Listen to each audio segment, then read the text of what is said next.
তখন পারছিলাম না। এরপর ইফরিত আর মারিদ এসে আমাকে সাহায্য করে। আলমারিতে মাথা ঠুকিয়ে যাকে মেরেছি তার মাথায় হাত দিয়ে তাকে ধাক্কা দিতে পারছিলাম না আমি। তখন ইফরিত আর মারিদ সেই ছেলেটাকে ধাক্কা দেয়। বালিশ চাপা দিয়ে যাকে মেরেছিলাম তার মুখ থেকে বালিশ বারবার ছুটে যাচ্ছিল, কিন্তু ইফরিত আর মারিদ ছেলেটাকে দুই দিক থেকে ধরে আমাকে হত্যা করতে সাহায্য করে। ছোট ছেলে মৃত্যুর পর তার লাশের সাথে ইফরিতকে দিয়ে কালো জাদু করানো হয়।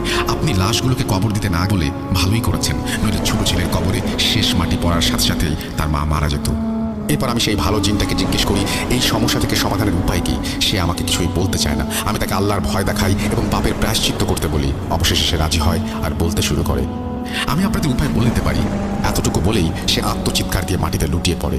এর মাঝে আমরা দেখলাম ডাক্তার চলে এসেছে। ডাক্তার আমাদের যা নয় তাই বলে অনেক অপমান করে আর পুলিশের ভয় দেখায়। এরপর সামিয়ার পরিবার কোনোভাবে ব্যাপারটা সামাল দেওয়ার চেষ্টা করে। সেদিনের মতো কাজ হয়ে যায়।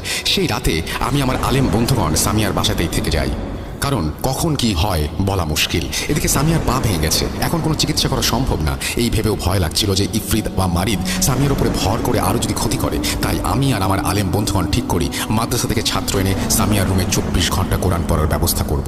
পরদিন সকালবেলায় আমরা মাদ্রাসার 11 জন ছাত্র ডেকে এনে 5 জন আর 6 জন করে পালা করে 24 ঘন্টা কোরআন পড়ার ব্যবস্থা করি। টানা 7 দিনে এই কাজ চলার পর আমরা আবার সামিয়ার রুমে যাই। সামিয়ার পা আর কোমর বেঁধে দেই বিছানার সাথে, যেন নড়তে না পারে। কোরআন পড়া থামিয়ে দেখি সামিয়া আমাদের দিকে তাকিয়ে আমাদের উপরে সেই ভালো জিনটিকে হাজির করতে চাইলেও